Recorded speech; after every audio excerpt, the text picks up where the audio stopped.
शिव समान दाता नहीं विपत निवारण हार, लज्जा सबकी राखियों नंदी के असवार। नमस्कार, आप सभी का बहुत बहुत स्वागत है हमारे YouTube चैनल में। आज के इस वीडियो में आप श्रवण करेंगे सावन मास के पहले सोमवार व्रत की कथा। सोमवार का दिन भगवान शिव को समर्पित है। श्रावण मास का तो सोमवार बेहद महत्वपूर्ण होता है भगवान महादेव की प्रसन्नता के लिए। इस दिन भगवान शिव की धूप दीप नैवेद्य बिल्व पत्र आदि से श्रद्धा भक्ति से पूजा अर्चना करें, व्रत करें। इससे भगवान महादेव की विशेष कृपा प्राप्त होती है। नारद पुराण के अनुसार सोमवार व्रत में व्यक्ति को प्रातःकाल स्नान करके शिव जी को जल और बिल्व पत्र चढ़ाना चाहिए तथा शिव गौरी की पूजा करनी चाहिए। शिव पूजन के बाद सोमवार व्रत कथा सुननी चाहिए। इसके बाद केवल एक समय ही भोजन करना चाहिए। साधारण रूप से सोमवार का व्रत दिन के तीसरे पहर तक होता है, मतलब शाम तक रखा जाता है। सोमवार व्रत 3 प्रकार का होता है: प्रति सोमवार व्रत, सौम्य प्रदोष व्रत और 16 सोमवार व्रत। इन सभी व्रतों के लिए एक ही विधि होती है। आइए श्रवण करते हैं सावन सोमवार व्रत की कथा। एक बार प्रेम से कहिए, बोले शंकर भगवान की जय, पार्वती माता की जय। एक समय की बात है बंधुओं, किसी नगर में एक साहूकार रहता था। उसके घर धन की कोई कमी नहीं थी, लेकिन उसके कोई संतान नहीं थी। इस कारण वह बहुत दुखी रहता था। पुत्र प्राप्ति के लिए वह प्रत्येक सोमवार का व्रत रखता था और पूरी श्रद्धा के साथ शिव मंदिर में जाकर भगवान शिव और मां पार्वती की पूजा अर्चना करता था। उसकी भक्ति देखकर पार्वती माता प्रसन्न हो गईं और भगवान शिव से उसकी मनोकामना पूर्ण करने का आग्रह किया।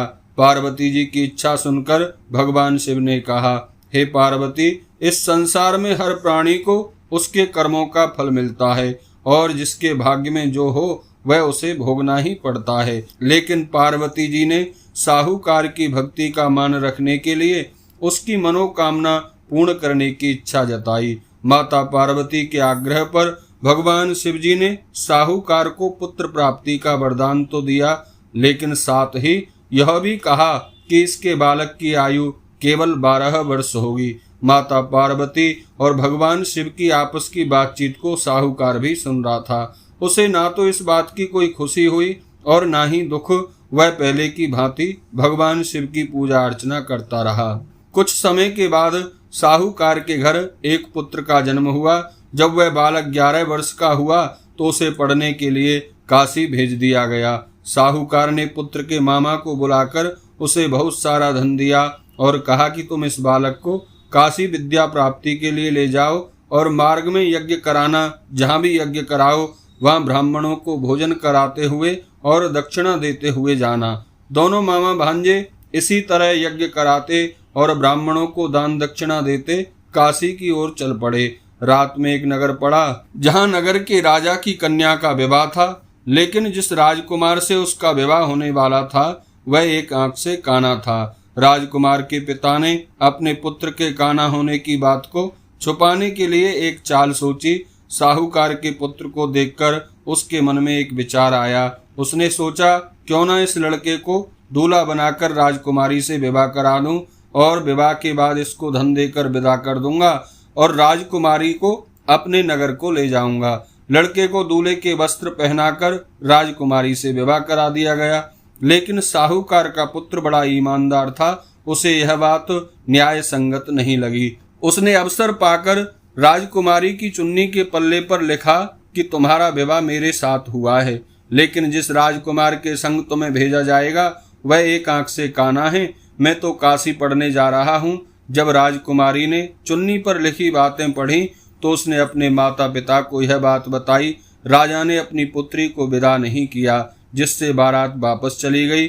दूसरी ओर साहूकार का लड़का और उसका मामा काशी पहुंच गए। वहां जाकर लड़के ने पढ़ाई प्रारंभ कर दी और मामा यज्ञ आदि करने लगा। जिस दिन लड़के की आयु 12 साल की हुई उस दिन भी उन्होंने यज्ञ रचा रखा था। लड़के ने अपने मामा से कहा कि मेरी तबीयत आज कुछ ठीक नहीं है। मामा ने कहा, कोई बात नहीं, तुम अंदर जाकर सो जाओ। शिवजी के वरदान अनुसार कुछ ही देर में उस बालक के प्राण निकल गए।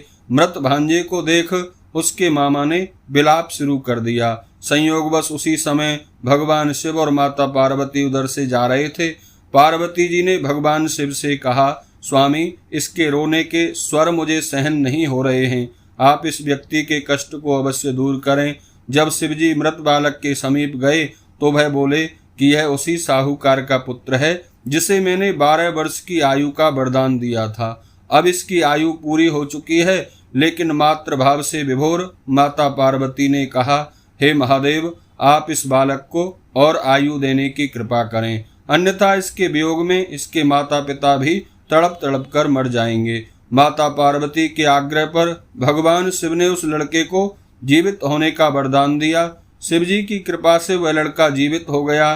शिक्षा समाप्त करके लड़का अपने मामा के साथ अपने नगर की ओर चल दिया। दोनों चलते हुए उसी नगर में जा पहुंचे जहां उसका विवाह हुआ था। उस नगर में भी उन्होंने यज्ञ का आयोजन किया। उस लड़के के ससुर ने उसे पहचान लिया और महल में ले जाकर उसकी खूब खातिरदारी की और अपनी पुत्री को उसके साथ विदा कर दिया। इधर साहूकार और उसकी पत्नी भूखे प्यासे रहकर बेटे की प्रतीक्षा कर रहे थे। उन्होंने प्रण कर रखा था कि यदि उन्हें अपने बेटे की मृत्यु का समाचार मिला तो वह भी प्राण त्याग देंगे, परंतु अपने बेटे को जीवित होने का समाचार पाकर वह बेहद प्रसन्न हुए। उसी रात भगवान शिव ने व्यापारी को स्वप्न में आकर कहा, हे श्रेष्ठी, मैंने तेरे सोमवार व्रत करने और व्रत कथा सुनने से प्रसन्न होकर तेरे पुत्र को लंबी आयु प्रदान की है। इसी प्रकार जो कोई सोमवार का व्रत करता है अथवा कथा सुनता है, पढ़ता है, भगवान महादेव उसके सभी कष्टों को दूर करते हैं। बोलिए शंकर भगवान की जय।